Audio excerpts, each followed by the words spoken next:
All right, you're ready. Go. Okay, so I'm missing part of my screen from, can I get rid of the um, part of Zoom on this side, on the right side of my screen?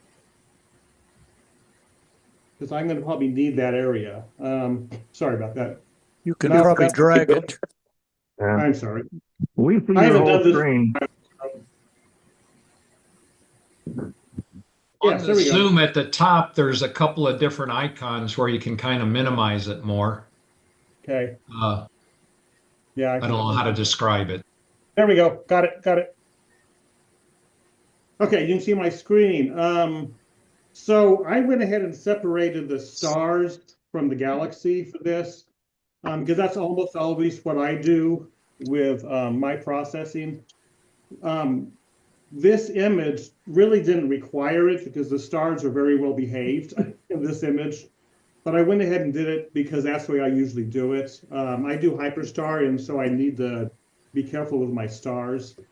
But since I usually do it that way, and that's why I'm going to do it. So I'm going to open my starless version. And then the first thing I do when I open is I'll go and I'll do an auto stretch just to see what's there. And also it allows me to find the darkest part of the image. And I'll start and put a little square around the Sit darkest part on. of the image. Sit. Get down. And then I'll go back and take it back to linear and go to the general hyperbolic stretch. Okay, I have a question. Is this the same GHS that's in PixInsight, or is this Cyril's version? I don't know the answer to that. I've never used PixInsight, so I don't know the answer to that. Does Okay. anybody know that? I think it's the same. I think it's been ported to Cyril. I I'm not sure if that's the case or not. This looks totally different than, I mean, it's similar in some ways, but the interface is different. But go ahead. Go ahead, This is Dave. different, but if you look at the parameters, they're all the same parameters. Got I it. suspect this really is the I used to same use Cyril, and I'm about that's just been 90% ported. sure it's the same tool. Okay, Yeah. got it. And The algorithm is the same. That's what the serial documentation says. and so I'll start out. I usually start out with either human weighted or even weighted luminance. I don't see any difference in the two, but they're different than the independent channel. It seems like they do better with colors. So I usually start with that. And I made this mark because that was one of the darkest parts of the image. And that's where I start my symmetry point. So this tool here will set my symmetry point. And even though it's all the way to the left still, you can see by this number, it's not completely to the left. And you can also set your symmetry point by just clicking on the graph over here. But I usually do it this way. I'll set my symmetry point. For the first stretch, I'll take the local stretch intensity all the way up. And then I'll just stretch it far enough till I start to see something. Kind of like that. And then I'll apply that. And then I'll do the same thing again. I'll set the symmetry point in that same place. And now that I've stretched it a bit, you can see that the symmetry point has come up a little bit right here. And I won't bother the stretch intensity now because I don't need to. So I'll bring it up a little bit. Usually about that far. And then I'll apply that. And at this point, I'll take it back to independent channel values. And I'm going to set my black point. And with my images, I'm going to do it like I do my images. This image doesn't really need it because the colors are already really well aligned. But usually mine are all over the place. And so what I'll do on my black point is I'll turn off the red and the blue, I mean the green and the blue, and I'll set the black point of the red. And I'll just take it up until it starts to show clipping.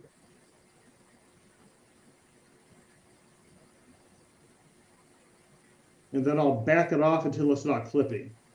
So you can see the clip says 0%. So I'll apply that. I'll do the same thing for the green.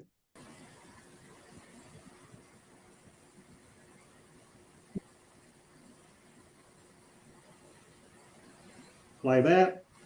Same thing for the blue.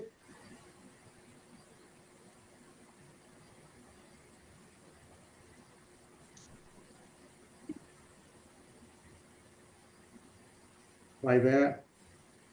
And like I said, I do this because it seems in my pictures, my colors don't seem to be very well aligned. And that seems to align the colors. This image didn't really need it. The colors were already quite aligned. So as you can see now there. And then after this, I'll go back to the generalized hyperbolic transformation. I'll do one more symmetry point where this was before. And then I'll start to stretch.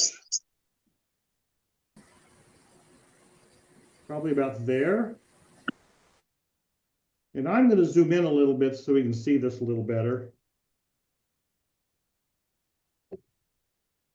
And then I'll set my symmetry point. I'll look and see where probably the next darkest place is, which I'm going to guess is about here.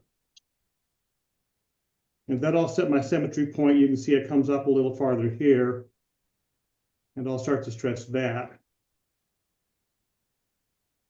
And at this point in Cyril, because there's no masking, then I'll do quite a few of these, and I'll then bring the highlight protection down to try to keep the core from blowing out, as much as I can.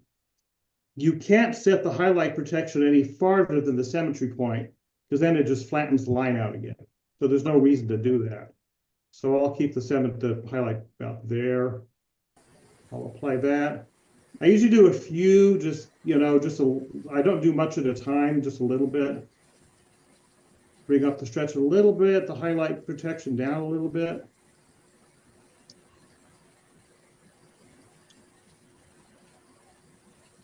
And then probably at this point, I would probably go to like the next lightest, which may be about here. Set that, and you can see the symmetry point came up a little farther. Do a little stretch. Take care of my highlights. Maybe do another one of those.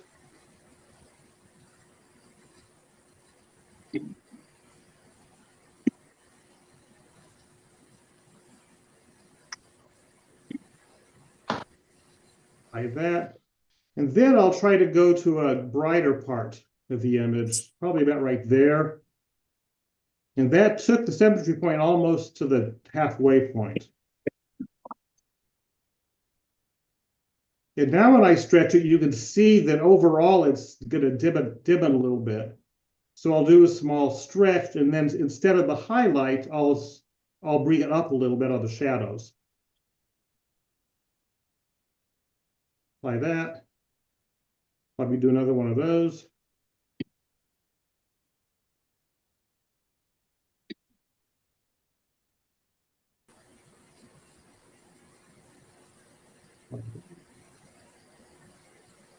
And then at this point, since I know there's a lot of information out here that I don't have, I will probably do one more up here in the dark place and see what I can get from arms up here.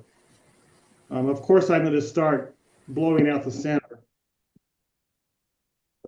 So I'll just keep working on the highlights here. Probably do another one of those. Uh-huh.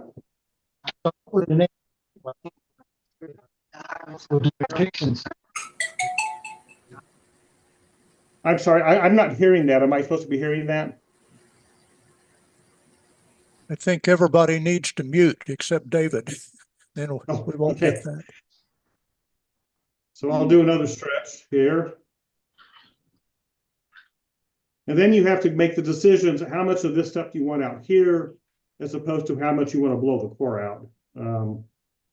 And so probably at this point, I have gotten some more information up here, so I'll probably apply that. Then at this point, I'll do a saturation stretch, just to bring a little more color to this point of it.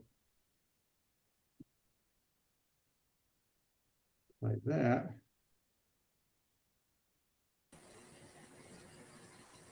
And then this is the stretch of this. I will do a little more of a stretch in another window. So in Cyril, when you press save, what it does, it overwrites the file you opened. And so if you don't want to do that, you could do a save as, but I'm fine with overwriting that. So I'll save that. I'll go back and I'll now open my star mask. And with the star mask, I use just the A sign stretch. And I know this thing, if I go all the way, that's what I get. And so I'll do that and do a second one of those. And I've noticed with this one, with StarNet is the thing that takes the stars out. When I do that, as you see, I'm getting, I don't know exactly, those aren't stars, that's part of the galaxy. So David, I got the same thing though using Star Exterminator. I got a bunch of oh, did you really? that. Yeah. And so I won't stretch it much more. I will, because a little bit of that is nice. So let's stop right there. Save that. And then for the final stretch, I'll do star recomposition.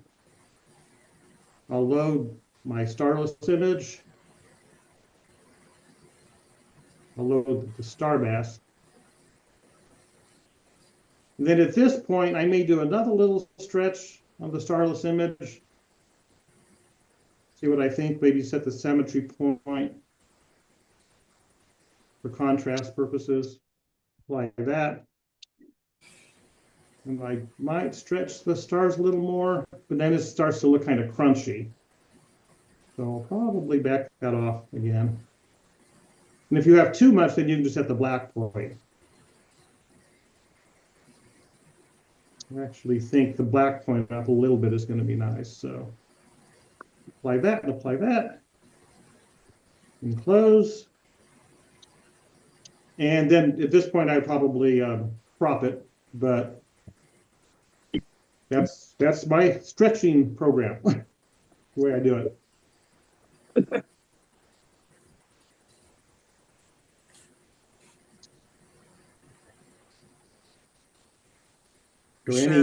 You said you had to typically have to adjust the colors. Is that after color calibration, or yes? Yeah, so you did color calibrate first?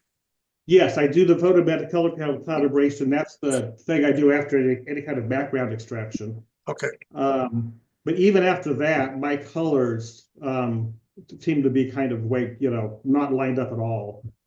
And I had seen someone do that when they got into GIMP or Photoshop, one of the two, I'm not sure.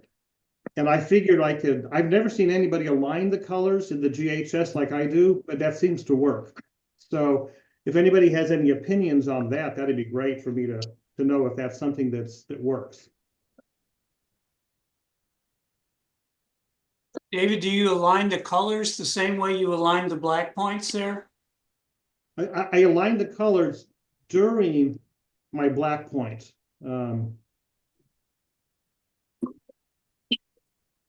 So when I'm aligning my black point, and right now that I've done that, what I do is I align each color, the black point, all the way up until it just starts to clip. And then I back it off to 0. And so that means none of these colors are clipping. But I did set the black point all the way up to the point where they would clip. I guess my question was the colors for the galaxy. When you said they're not lined up, do you use a similar procedure for that? Yes. When I do mine, I will do this exact same procedure. and it seems to line my colors up a little more. And I hadn't really noticed at this point when I did it, it actually misaligned the colors a little bit. So I don't know if that's a good idea or not, but I got the wrong meeting. well, what's that? I got the wrong meeting.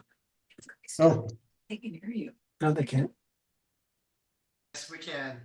yeah, we did. Oops. Yes, they do. I have a question. Sorry if you've already answered this, maybe, but what filter were you using? Only the UV-IR cut filter. Oh no, this isn't my stuff. So yeah, I don't know. I don't know what There's a filter you use. UV-IR cut filter on this data, and actually this data was linearly processed beforehand and color calibrated already. So it should, theoretically, you shouldn't have to do an alignment on the colors. I would worry that doing the alignment on the colors would actually damage the color calibration. So it's something that in this Makes sense. particular case, this is a little odd, right? Because you're not using your own data. So when you do Right, your own right. thing, you have your own color calibration process. But on this one, you've probably altered the colors just a little bit by changing their black point values. Okay, But so yes, and so the black point values of the colors might be different. Is that what you're saying? Yeah, I think so. I mean, I think, again, you had noted that these colors seem to be relatively okay. And during linear processing, I did do SPCC on this. So it's been color calibrated previous to you even starting the stretch. Right, and I did a couple where I didn't do the individual colors black point. I just did the overall black point, and that came out really well as well. So, and I didn't notice until I zoomed in, like I'm doing now, that when I did that, it did, put the green a lot farther over. Yeah. Toward the black point. It seems like setting the individual color black points would offset any color calibration that was been done, but I don't know. Does that make sense, Doug? Yes, it does, because Yeah. again, you just saw the histogram and you saw that the colors had been shifted left and right relative to each other, whereas before they would have matched up They a would little have bit matched nicer. up. David, go ahead. Go ahead. I was going to ask you, because you would normally run an SPCC in Cyril, right? Which would color calibrate it. So then why would you go ahead? It's under the color calibration menu. Yeah. Yeah, I use this photometric color calibration. Yeah, so it would have already color calibrated it. So why would you do that separate channel moving them? Yeah, I don't know. I guess I thought I saw someone do that in a video in either GIMP or Photoshop, trying to line them up like that. So I thought I could do it here, but that's why I'm doing this. I'm glad to have your opinion on that, because I may not do that anymore. But all I know is that when I go back to this, my image is usually this image, everything was lined up almost perfectly when I opened the image. And I didn't notice until just now when I zoom in that they're not anymore. But my images, these are not lined up. But I guess that may be okay, because that may be the correct way they should show. Not sure if you do an SPCC first, and then you look at these values. Are you saying that you do that normally first, and then you look at the histogram and you see that the green and the red and the blue are not aligned? Right. Yes. Yeah, that doesn't quite seem intuitively obvious. Yeah, but I mean, I don't know. I mean, and so are they, when you do a color calibration, would these normally line up right here? Well, I don't typically use this. This interface is a little different, so maybe Craig should comment.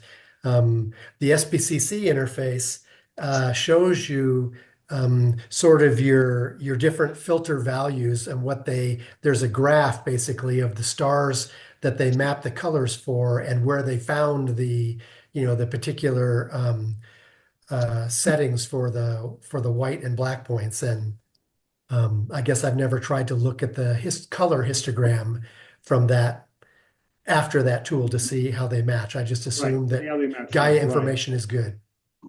Yeah. So I'd like to make a comment maybe just about the stretch. My personal opinion here, watching what you did here, is that maybe the stretch was just a little bit aggressive, particularly for the stars. If you look at the stars in this image, I know the stars are 1.5 arc seconds full width half max, and yet you've got some pretty big stars here. And so I think, I like that you've done the two stretches separately, and I do exactly the same thing. I'll break the image out. I'll do one stretch for the galaxy and then subtract the stars, and I'll do one stretch for the stars and subtract the galaxy, and then I'll take the best of the two and combine them back together. I think in this particular case, you wound up blowing out your stars just a little bit, and maybe you were rushed because of this format, right? No, not actually. I think I'm just so used to my stars looking like that because I use Hyperstar. And Hyperstar does tend to blow the stars out. So if I want many stars in it, then I will often have some bigger stars that are blown out. All right, so I'm going to tell you this, that I don't believe you. I use Hyperstar too. Okay, so we're all friends here. Okay, so I can tell you. No, please, no, I'm not. I use Hyperstar exclusively, and I'm telling you that the stars in that image are 1.5 arc seconds. And so if you were to stretch those stars far less, I think you would discover that you could blend the two back together and get relatively sharp stars. Yeah, much better than than what you're thinking. So this is a place to work on. All of us learn this trick. We're like, okay, how do we make the stars better, right? And so it's a journey. But on my desktop is another image. Right here. And this was, so are these stars overstretched as well, in your opinion? Can you see my desktop? I don't know your original data. I can see your desktop, and my gut feeling looking at your desktop is that yes, you probably could reduce that a little bit more by doing a separate stretch and just being very careful how you bring up that stretch. If you go soft on it, you can always stretch it more, but if you overdo it in the beginning, now you're hosed, right? Right. So I probably in Cyril, I probably should not have done that second stretch on the stars. That's my gut feeling. I mean, looking at the data that you did, my initial impression was maybe overstretched. But again, this could be personal preference, but I think in terms of the stars, for sure, I think the stars are just a little overstretched, and maybe other people can tell me I'm wrong, but this is my data, so I know what it looks like. Exactly, yeah. And so that was my star stretch, and so I probably didn't need to stretch it that much. So I could go back. In my mind, you just want to stretch it just enough so that the colors are coming through, but not enough to start getting those blown out halos, right? And it's something that requires a little practice, but I think if you play with it a little bit more, I think you could find a finer point there. David, does Cyril have a version of Blur Exterminator, which typically would make those stars look a lot better? Here in star processing, you can go in to here and choose the stars and deconvolute them. Okay. But it doesn't have an automatic, it doesn't have auto like Blur Exterminator. No, but remember, Randy, this was already done. This image started as a linear process. Yes. The end of linear. So I had already done BXT. Oh, you had already done it. Okay. I didn't understand that. Yeah. Okay. Oh yeah, this was all the way linear processed. Everything, including noise exterminator, blur exterminator, everything you could think of, color calibration, all of that was done. The only thing that wasn't done was the stretch to nonlinear, right? Okay, got it. I have a question, a beginner question here. I mean, I have done a bit with Cyril, and I basically I'm following that beginner's tutorial video. That's kind of what I do. And so I've seen all these things on the screen. I don't know what, black point and some of these other things. Is there like a source of information as to what all these things are? So, I just see these things and let me try this, but what is it supposed to do? Get that kind of information somewhere? Is there a manual that Yeah. explains these things? Well, you said you watch some YouTube videos. My best source is Rich from Deep Space Astro. Have you watched his? Yeah, but I only watched his beginner one, and He has he a lot doesn't of go them. into some of that stuff. Right, right. He has a lot more. He has a GHS one from a while back, maybe 6 months ago, I think. Okay. I think mine is older than that. Probably the best thing to do, Steve, would be honestly to find yourself a mentor. So either, go to the Star Party, go out to CAC, or I don't mind sitting with you if you want, but probably an hour's worth of time with somebody could at least introduce you to some of these concepts Yeah. a little more thoroughly. The YouTube is too, you're divorced from it. You can't interact with it to say, "Hey, stop! I didn't understand that concept." And so if you Yeah, just yeah. got yourself with somebody, you could probably solve that a lot faster. Send me an email Thank if you you. want. If you can't find somebody to help you with that, send me an email, and I don't mind having a little Zoom with you we can go through some of these concepts. Sure. Okay. So Doug, what did you think of let me open it up. My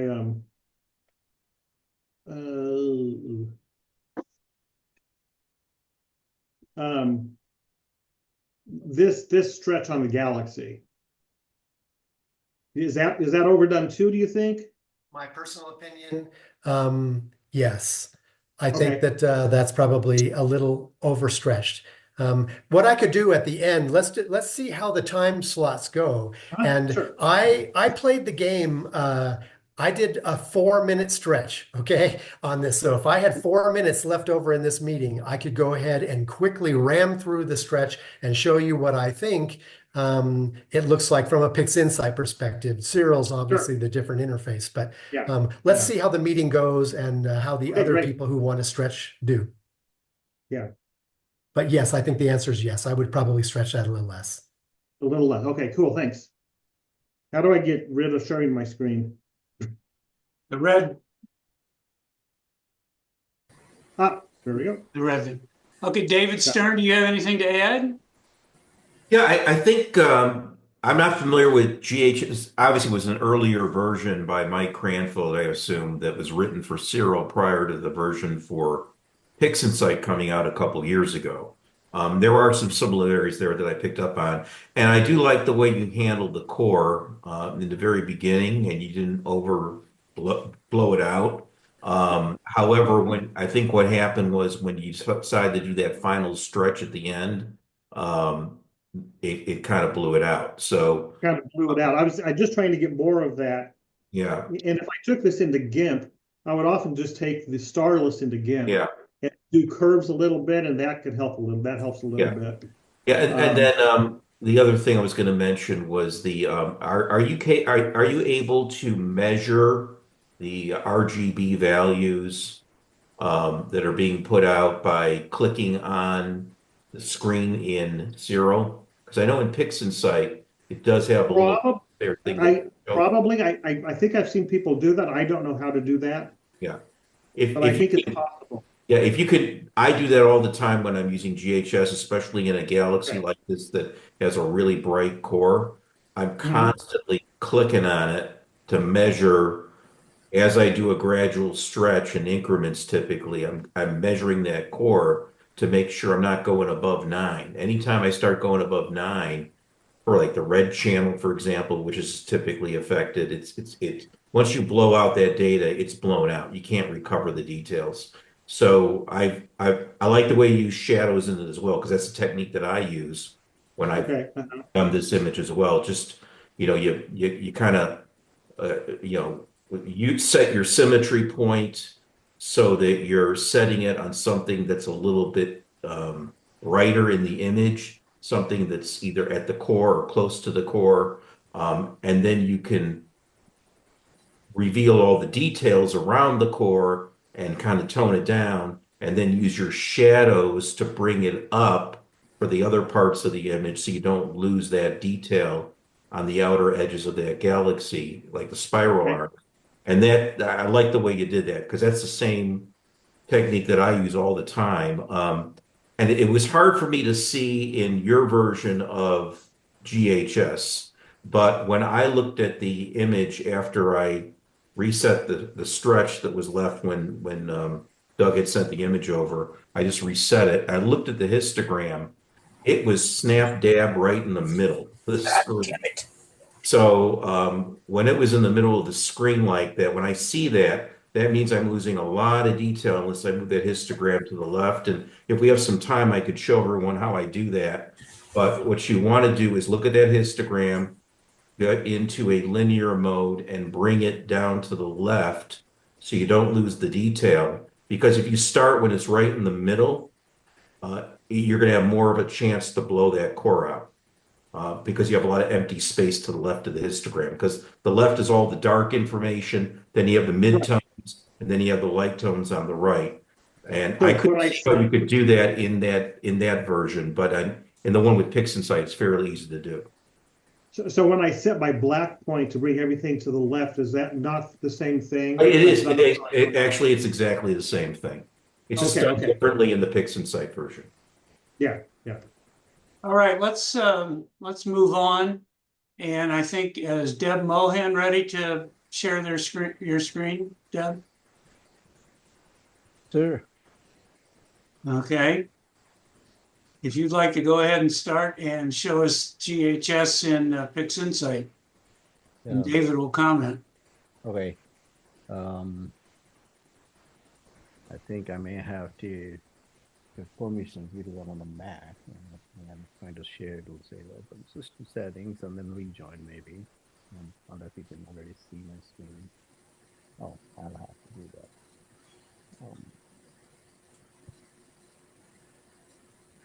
I'll have to quit and reopen Zoom, so I'll rejoin it.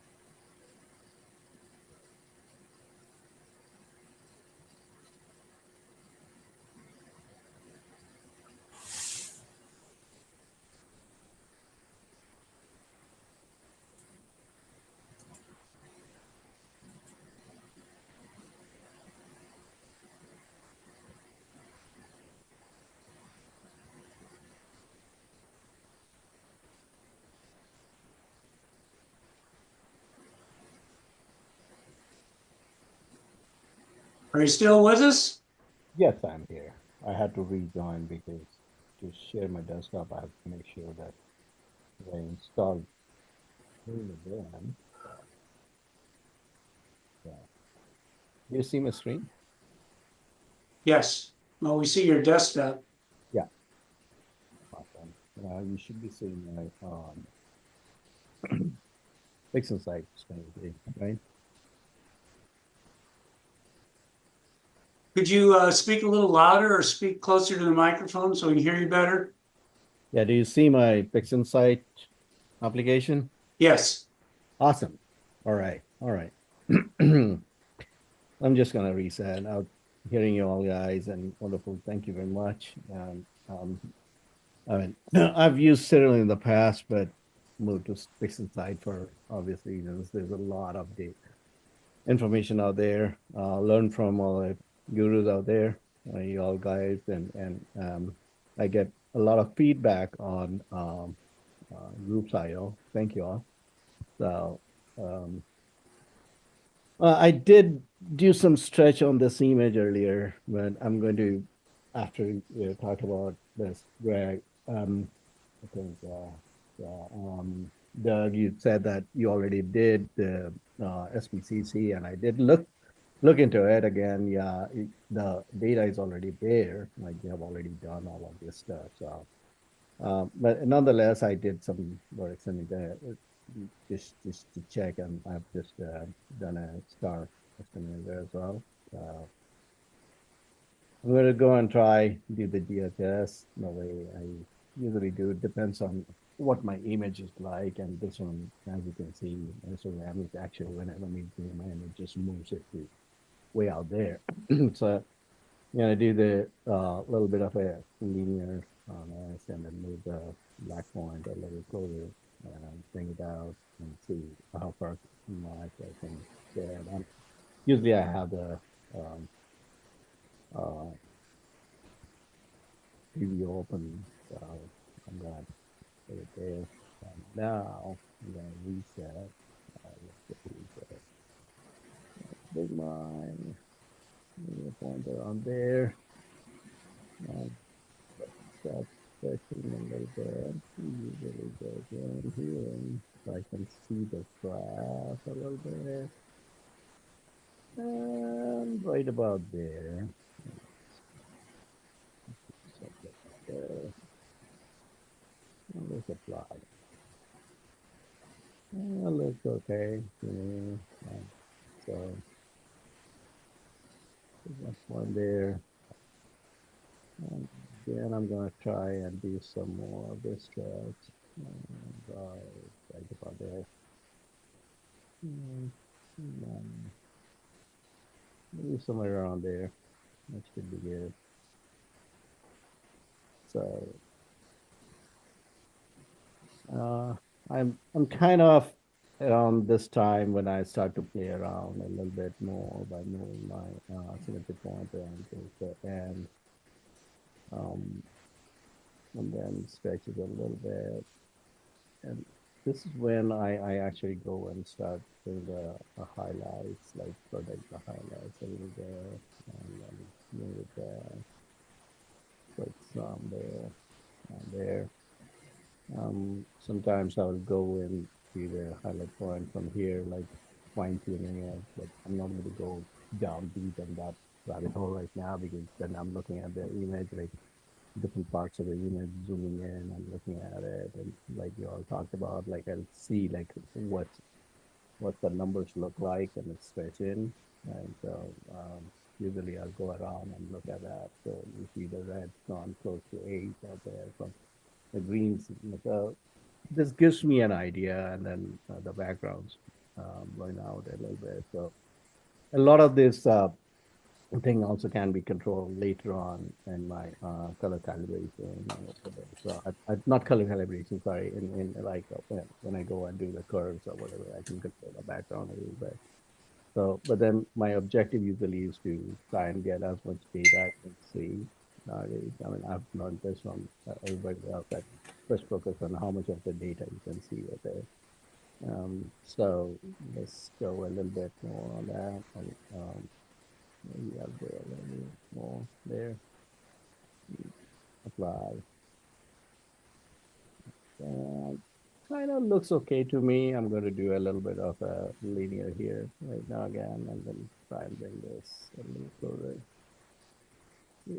Just a tiny bit.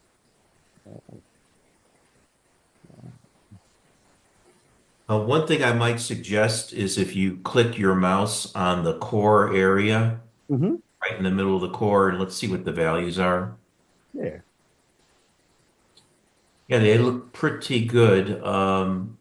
But one thing you might want to consider doing that I typically do is if you see the little box, preview box on the bottom left portion of the preview screen, further up, top there. Click on that and then kind of like square right around there. There you go. Now you get a preview of that. Now you get a better reading if you try to measure that inside of the core.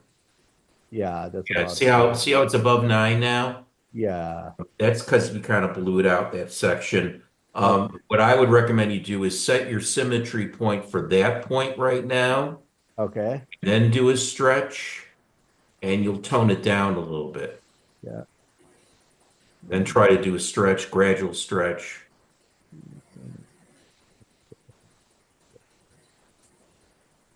You can go a little further if you want on that. I wouldn't I wouldn't fool around with the local intensity right now. I would just leave the local intensity at 0 and I would just continue to stretch it to get more details. Mhm. Try to do that. Yeah, I would stop right about there. Now try to measure that middle section again. Yeah, right about. Slower. That's good. Then move your highlights down just a little bit. Your highlights, Mhm. move it down further if you can. It might be as far as you can go right now. Then measure it again. That's even better. Okay, now use your, on the bottom section where that little preview box was on your preview thing, click the left arrow so you can get a full view. See, so now what you want to do is take your shadows, Mhm. protect shadows, and slide that to the right. There will be a limit in how far you can go with that based on the things you've already done. Yeah. And it's the resolution on my screen isn't as good as what I would see normally, but you could see you're bringing out the details there. I wouldn't go all the way with it. Now go click on the middle of the screen again, and you'll see, or you should see, you didn't blow out the core. But I got the data. You were able to bring out the details, and that's what I was talking about earlier with GHS. I do Yeah. this all the time when I have something like this. You can still get the details out that you brought out originally with your previous stretches. Mhm. There's a way to control that core, and that's something I learned from Adam Block in one of his stretching academy classes. It's kind of a cool feature to do. Yeah. Yeah. There's some of the stuff that I have to still do that and get Adam to actually buy his classes. I can learn a little more. Yeah, and then and the key is to do the shadow adjustment that protects shadows before you make your commitment and apply it. That Right. way, seeing how everything interacts with each other. And Yeah. then at that point, then you can just hit the little blue square thing and you can apply it. Okay. So I kind of like it over here about just about there. Yeah, just make sure you measure the core again so it's not crazy. Yeah. Yeah, that's pretty good. Yeah. Okay, let's apply that and then we could And then go. if you wanted to, you could go back after you reset it and you see there's some space there on the left now of the histogram. You can go back into linear again Bring and it, bring it further back. bring it out, bring that to the right just so you're not clipping. And what's your clip level? And then I would just, yeah, now you're starting to clip a little bit, so you don't want to do that. And then I would commit to that. And then I would do another pick a point again, maybe pick the darker part of the spiral, one of the spirals there, and just try to bring out a little bit more of that nebulosity or dust using the stretch. Just watch the core again, make sure you measure that, Yeah. and then bring down your highlights a little bit. It looks like it will go up to 9. Yeah, if you adjust your highlights, you can save that without blowing away what you just brought out. And then I would measure every so often and see where you're at. See, so now you're back where you should be. And you haven't blown out the core, but you brought out a little bit more nebulosity at the end there. Or I would say nebulosity, more of the spirals. Right. I had some of this dust out here, but not. Right, right. Yeah. Awesome. Yeah. Thank you. Yeah, and that's pretty much the way I do it. So good job. I kind of like it. Another thing I found, there's another guy I follow on YouTube, Luca Manico, who showed something where in order to get some more color and add some saturation into the galaxy itself, Mhm. you create a mask Yeah. and go to like processes, mask generation. I think it's the first selection. I forgot the name of it, but you select the mask and you kind of blur it a bit, and then you work with curve, You can go further with this image, of course, than it is right now, but Oh yeah, I mean, I have Yeah. this whole lot of, you see the mask and everything. I go, right. look, Marigo. Yeah, here, look, actually, I watch his videos and do all of these, so I can do the different masks and then I do. Yeah, So can actually, you zoom this image for us? Show yeah, us that a little closer. yeah, Let's sure. get close to that core. Yeah. I think you want more closer or I think that's good. I just wanted to see what you were able to bring out and what it looks like. okay, yeah, there you Okay, great. Thank you. go. Yeah. It looks good.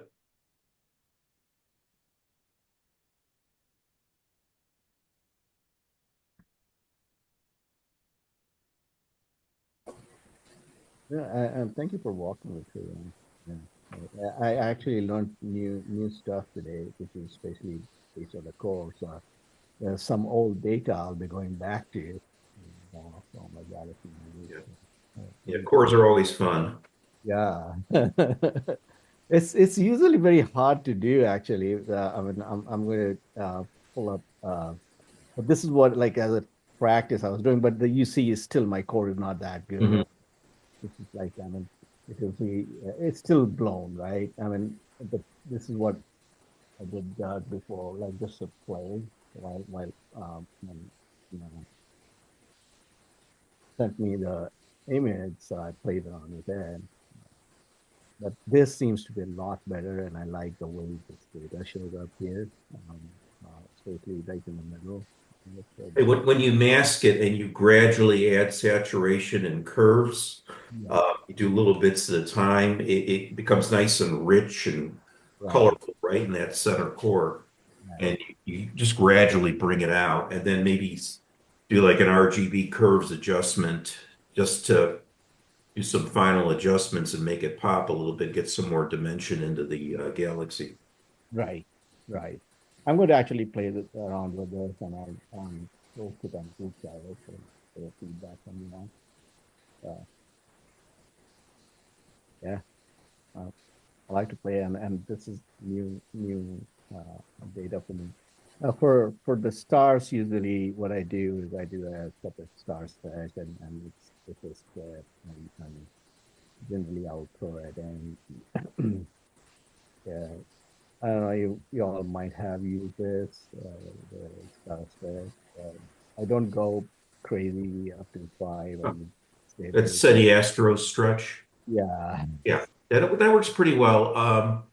You could also do it in GHS using instead of linear mode or yeah, hyper, but you can go into arc sync mode and right. you can very carefully stretch it out Yeah, so you know create any halos or anything and overstretch the stars. right. So sometimes I'll do it in, and depends on my data. Sometimes I'll Right. do it with City Yeah. Astros. Sometimes I'll do it in Yeah, and GHS. I see you had it set at 464 because the default value for 5, I think sometimes overstretches the stars. So I'm always Right. careful to do the previews on that and Yeah, make sure you're not overstretching them. right, right. So I have a look at it, and then I go like, oh, Yeah. I really want to stretch it that much. I mean, and so I get some of it, and then post stretching. Uh, Obviously, I also use a star reduction script uh, after I combine the stars. Let's see what it looks like. I mean, I'm not going to go too much into it. We are short in time, so let's just combine here.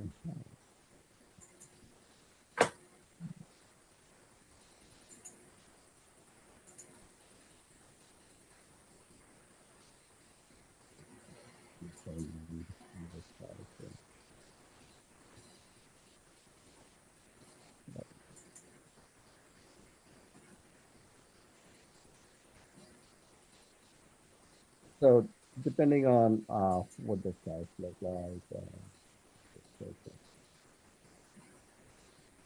so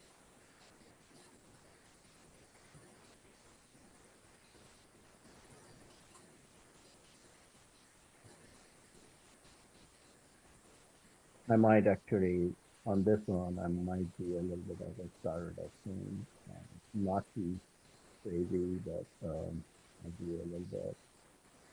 Depends what it looks like. I mean, I'm like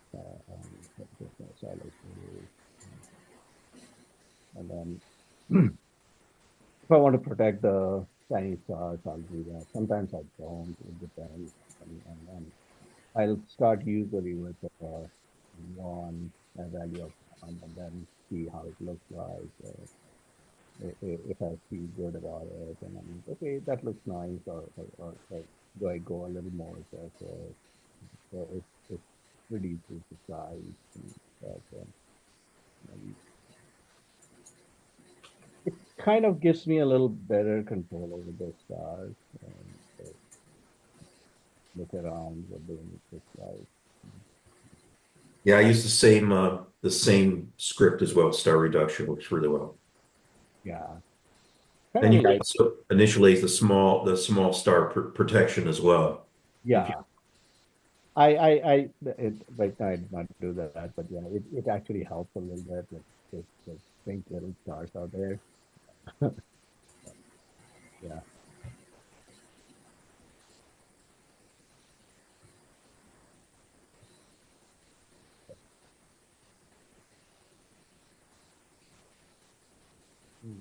So yeah, there we are. So different areas. Kind of looks okay to me. Here. Yeah. I'm see it in the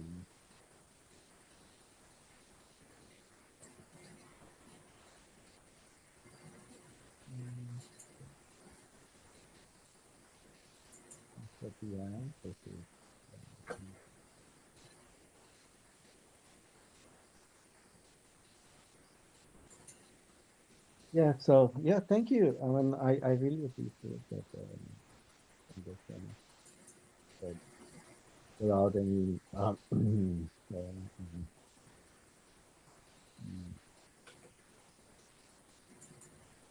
but that's our the image without producing the stars, and this is first reduction of the stars, and you can see that actually is different, and you can get that thing, so you can compare it. Here, first, right up here. So,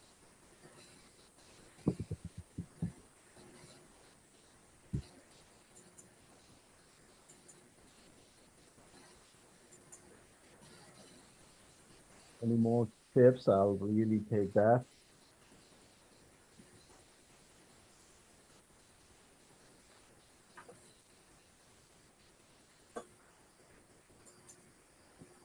Okay, David, do you have any other comments or suggestions? No, I think he does a similar workflow to what I do.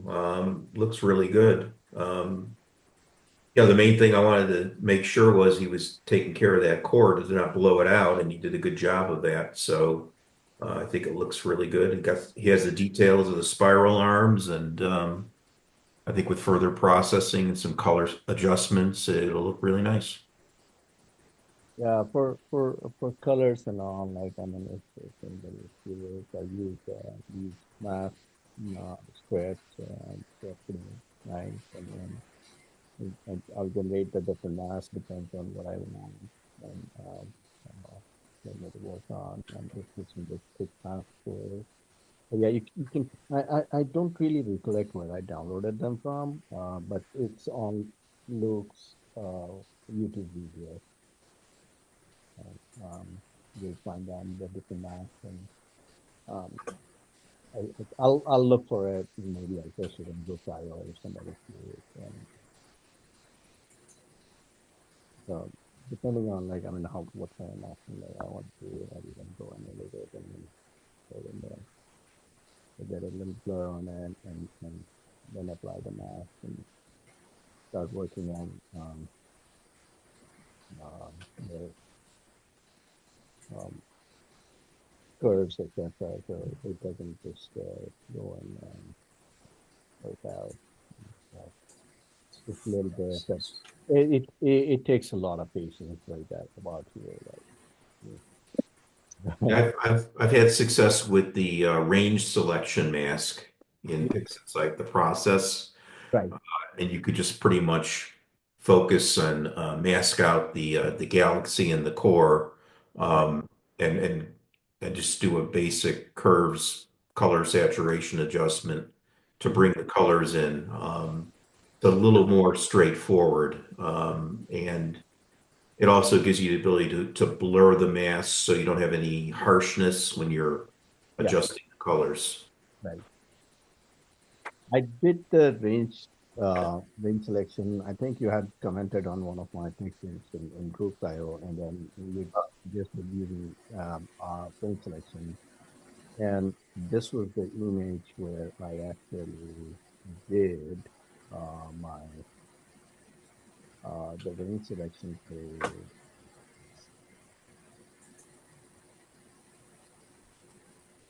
this was the one. Yeah, Huh? I used range selection for this one.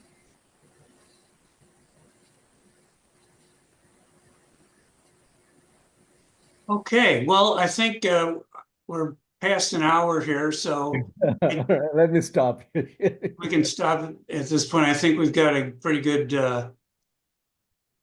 handle on. Doug Summers, did you want to comment at all or show us what you did? Speaking on mute. You're on mute.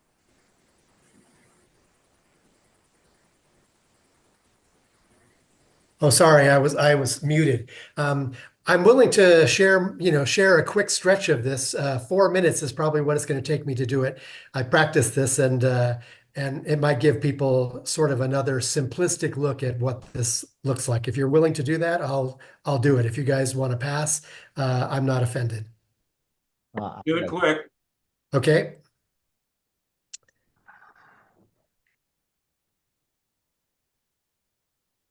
Let's see if I can bring my screen up. Do you see my my PixInsight screen? Yes. Yes. Okay, great. So now I need to minimize this guy. Okay, so I'm just going to brutalize this real quick. What I've done, I've already got the preview up. It's linear, and I'm just staring right at this data. So I'm going to go ahead and I'm going to set my symmetry point. And I'm going to go ahead and just start stretching this a little bit at a time. Okay, and I'm not going to get too crazy, and I don't care how bright the image is. What I'm looking for first, if you look, I want to see the outer edges, how much data is here. So now I can just back this off until I see, and in fact, I'm going to even bring this down a little bit more. Okay, and somewhere right about in here is not a bad place to start. I'm going to go ahead and accept that. Whoops, sorry. I'll apply that. And now I'm going to, let's kill this off. And I'm going to go into log, and I want to see what it looks like. Oh, I've got to minimize this so I can see my screen. Okay, and here we go. And I can see, I've got a little tiny hump here, but I'm not even going to worry about that. So for the moment, I'm going to just kill this off and call this good for a second, except that instead of doing, what other people have done, I'm just going to go right into histogram, and I'm going to go ahead and set my black point there. All right. About somewhere right in here is probably okay, and I will do that. All right, and now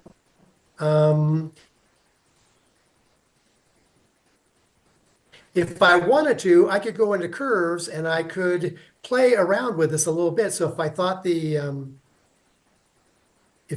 background wasn't quite right, I could play around with it a little bit. I could increase or decrease, pull this down or raise it up to get a little more of the background. All right, and let's just say that I'm happy with that. All right, and now, That's actually not too bad. If I wanted to go in and throw on some, a quick amount of color in there, whoops, I could do that just to see what I'm looking at. Okay, and then maybe do a little degreen and I'd be done. Okay, so in 2 minutes or 3 minutes, whatever that just was, that gives you kind of an idea. Now, I could have, I would have normally done the stars separately from the galaxy, but I think, if you look, it's think about it and not to get too crazy with it. You can do quite a bit with GHS in a big hurry. And so just, obviously you'd like to take a lot longer, but in 3 minutes or so, that's not too bad. So I'll leave it there if anybody has any questions. Okay, thank you for doing that. All right. And I'll let go of my screen. Stop the share. Okay. All right, in the interest of time, I have a couple of announcements. One, Terry Lappin runs the Starry Messenger special interest group, and they do a lot of outreach. She's looking for folks who are willing to donate images that they can use them in their display at the Tucson Book Festival and also at the Tucson Astronomy Festival. Those are both coming up next month. The Book Festival is March 15th and 16th, and the Astronomy Festival is on the 22nd of March. And she's probably going to post a request here on the TAA forum. So if you have prints of stuff that you've done that you'd be willing to let her borrow to put in their display, she felt that that would be very helpful. She's also looking for someone with a sea star to volunteer to help with the Tucson Astronomy Festival. They start about 3 in the afternoon and do some solar observing. And then when it starts to get dark, they do some evening observing. And she thought it would be interesting to have someone with a sea star demonstrate how easy it is to capture some of the stuff that we're all interested in. So if you're willing to volunteer to do that, be on the lookout for her request coming up on the AAA forum. Our next meeting is on March 17th. That's St. Patrick's Day. So if you're not dedicated Irish, you can tear yourself away to come to the meeting. But if you're not here, we'll understand.